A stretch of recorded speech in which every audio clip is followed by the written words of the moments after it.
ચાલો સમ નંબર 8 આઠમો દાખલો સમ બરાબર વાંચજો એમાં તમને એક ઉપવલય આપ્યો છે ઇલિપ્સ આપ્યો છે જો અને એક સ્ટ્રેટ લાઈન આપી છે અને આની વચ્ચે ઘેરાયેલા પ્રદેશનું ક્ષેત્રફળ શોધવાનું છે અને આમાં એને સ્પષ્ટ લખ્યું છે કે નાનો ભાગ સ્મોલર પાર્ટ એવો એને શબ્દ વાપર્યો છે જનરલી આપણે એવું કરતા હોઈએ કે બે વક્ર આપે એટલે સૌથી પહેલા આપણે છેદ બિંદુ શોધીએ પણ આમાં તમારે છેદ બિંદુ આમ શોધવાની જરૂર નથી ખાલી એટલું કરો કે સમીકરણ 2 પરથી from equation 2 x is equal to 0 મૂકશો તમે તો y is equal to 2 આવશે અને y is equal to 0 મૂકો તો x is equal to 3 આવે હવે આ પહેલું જે છે એની ઉપરથી સમીકરણ 1 પરથી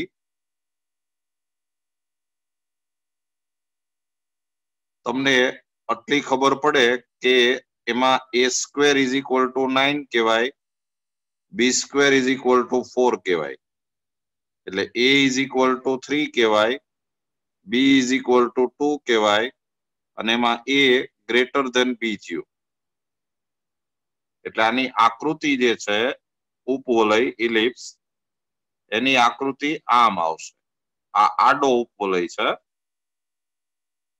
એ મોટો છે બી નાનો છે એટલે આ ઉપવલય આમ આવશે પછી તમને ઈ ખબર હોય કે આ જે બિંદુ છે ઈ a0 એટલે કે 30 હોય અને આ બિંદુ છે ઈ 0b એટલે કે 02 હોય તો આ જે બે બિંદુ છે ઈ જ આ રેખા પરના બિંદુ છે જો 02 આ બિંદુ અને 30 એટલે રેખા છે ઈ આ બે બિંદુમાંથી પસાર થાય છે આમ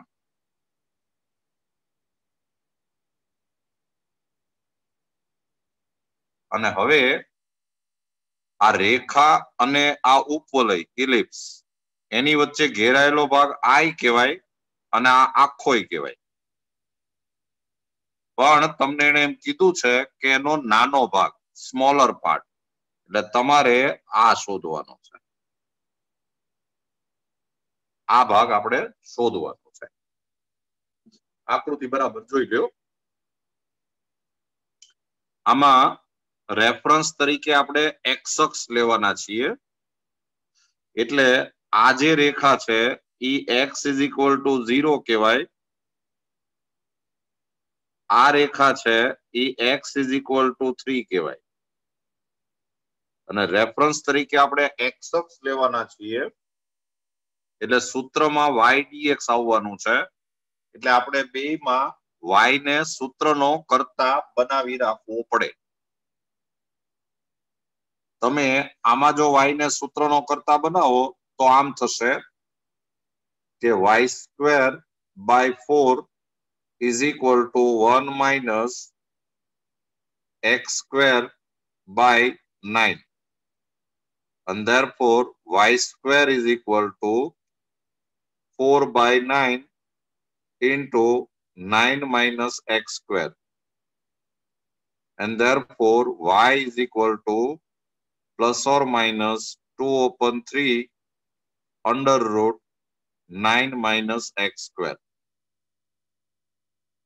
હવે આ જે પ્લસ માઇનસ આવ્યું એમાંથી આ જે ઉપરનો ગ્રાફ છે ઈ પ્લસ માટેનો છે આ નીચેનો ગ્રાફ છે ઈ માઇનસ માટેનો છે એટલે આપણે પ્લસ ની જરૂર છે એવી જ રીતે આ રેખામાં જો તમે y ને સૂત્રનો કરતા બનાવો તો y/2 is equal to 1 minus x by 3 and therefore y is equal to 2 by 3 into 3 minus x. આ આપણે આમાં y ને સૂત્રનો કરતા બનાવ્યો. અને હવે તમે પહેલા a1 ક્ષેત્રફળ લ્યો તો એમાં લિમિટ લઈએ આપણે 0 થી 3 અને પહેલા આપણે આ ઉપવલય લઈએ ઇલિપ્સ એટલે કે y1 dx. તમે જો ધ્યાન કેન્દ્રિત કરશો તો આ 0 આ 3 આ x અક્ષ અને આ ઉપવલય એટલે ઘેરાયેલો ભાગ આ આખો આવશે, આ આખો ચોથો ભાગ. અને પછી a2 is equal to integration 0 to 3 y2 dx. આ x is equal to 0, 3 અને આ રેખા લ્યો એટલે ઘેરાયેલો ભાગ આ નીચેનો આવશે. અને પછી માગેલ ક્ષેત્રફળ a is equal to mod a1 minus mod a2. a1 ને a2 બે x અક્ષની ઉપર છે એટલે માનાંક એમનેમ નીકળી જાય એટલે a1 minus a2. વેલ્યુ મૂકી અને બેને ભેગા કરો તો 0 to 3 y1 minus y2 dx. આમ તો આપણે એવી વાત થઈ હતી કે છેદ બિંદુના એક્સિયામ લેવાય 0 to 3 અને y1 minus y2 dx. આપણે જે ગપ્પુ મારવું હોય તો આમ થઈ શકે. અને હવે તમે જ્યારે વેલ્યુ મૂકશો તો 0 to 3 y1 એમાં આપણે આ પ્લસ વાળું સમીકરણ વાપરશું 2/3 અંડર રૂટ 9 ઓછા x સ્ક્વેર માઇનસ y2 એટલે 2/3 3 ઓછા x dx.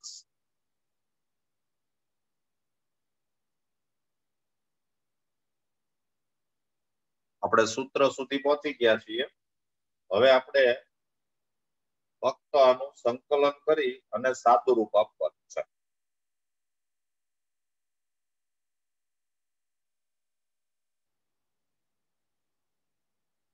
આનું સંકલન કરશો તો a is equal to આ થશે 2/3 into x into under root 9 minus x square by 2 plus 9/2 sin inverse x by 3 0 to 3 minus 2/3 into 3x minus x square by 2 0 to 3.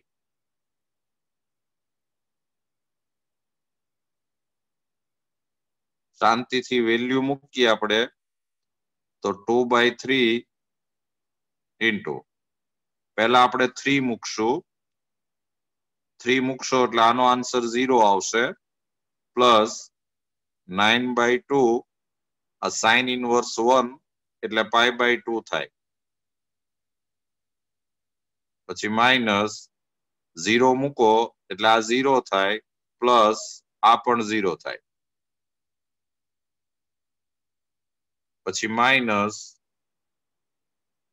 આ 2/3 તમે પહેલા 3 મૂકશો એટલે આ થાય 9 માઇનસ 9/2 માઇનસ 0 મૂકો એટલે 0 માઇનસ 0 તો ઇઝ ઇક્વલ ટુ આ 2 2 કેન્સલ થશે અને આ થશે 9π/6. જે કેન્સલેશન થશે 3 3 જાય એવું થાય અને આ થશે -2/3 ઇન્ટુ આ થશે 9/2. તો આ આન્સર આવ્યો 3π/2 -3. 3π/2 -3 આવો આન્સર આવ્યો. જોઈ લેજો.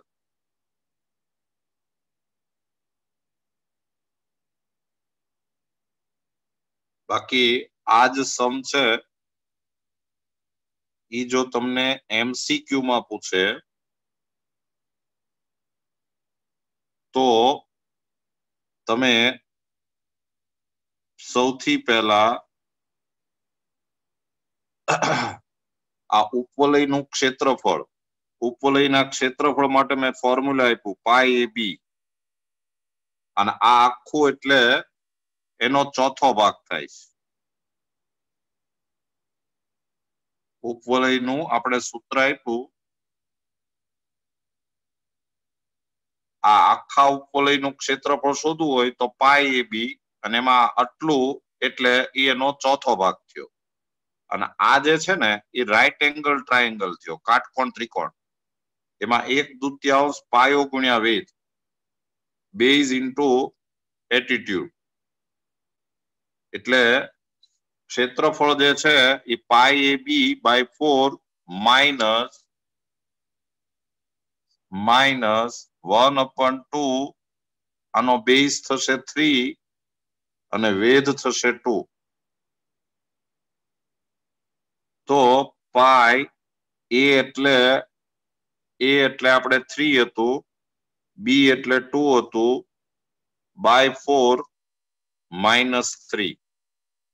એટલે આન્સર આવી જાય 3π/2 -3. લ્યો, જો MCQ હોય તો આપણે આમ કરી શકીએ. તો આ પણ જરા જોઈ લેજો.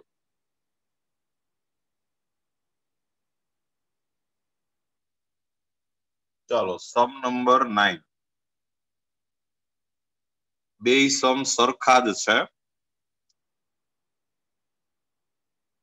જો તમે આની ફિગર દોરશો તો ઉપવલય આપણે આમ દોરશું. એકચ્યુઅલી એને A મોટો છે કે B મોટો છે એ આપવું જોઈએ, પણ જ્યારે ન આપ્યું હોય ત્યારે તમારે A મોટો છે એમ જ સમજવાનું. એટલે આ પોઈન્ટ A0 થાય, આ પોઈન્ટ 0B થાય, અને આ બે પોઈન્ટ માંથી જ આ લાઈન પસાર થશે. એટલે સ્ટ્રેટ લાઈન આમ આવશે, અને આમાં પણ આ જ ક્ષેત્રફળ તમારે શોધવાનું છે.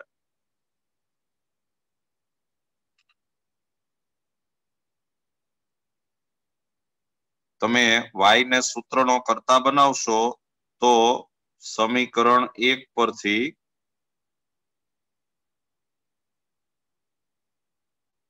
y is equal to ±a/b into under root, sorry, b/a આવશે, b/a, y is equal to b/a into under root a² - x². અને સમીકરણ 1 પરથી, સોરી 2 પરથી, એમાં y is equal to b/a into a - x આમ આવશે.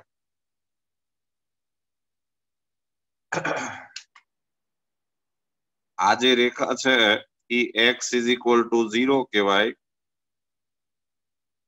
આ રેખા છે એ x is equal to a કહેવાય. અને માગેલ ક્ષેત્રફળ a is equal to, હું સીધું આમ મૂકી દઉં છું કે 0 થી a y1 - y2 dx. તમે પેલા y1 ગ્રાફ લ્યો એટલે ઘેરાયેલો ભાગ આખો આવે, પછી આ બીજો ગ્રાફ લ્યો એટલે ઘેરાયેલો ભાગ આ ત્રિકોણ આવે, અને આખામાંથી આ ત્રિકોણ બાદ કરી નાખો એટલે આ આવી જાય. એટલે આ થઈ જશે 0 to a y1 એટલે b upon a into under root a square minus x square minus y2 એટલે b upon a into a minus x dx.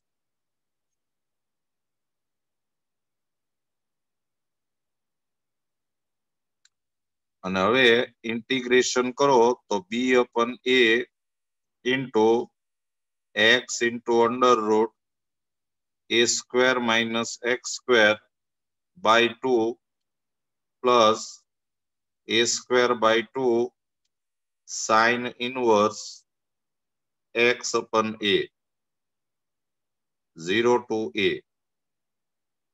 and a minus b upon a into ax minus x square by 2 0 to a.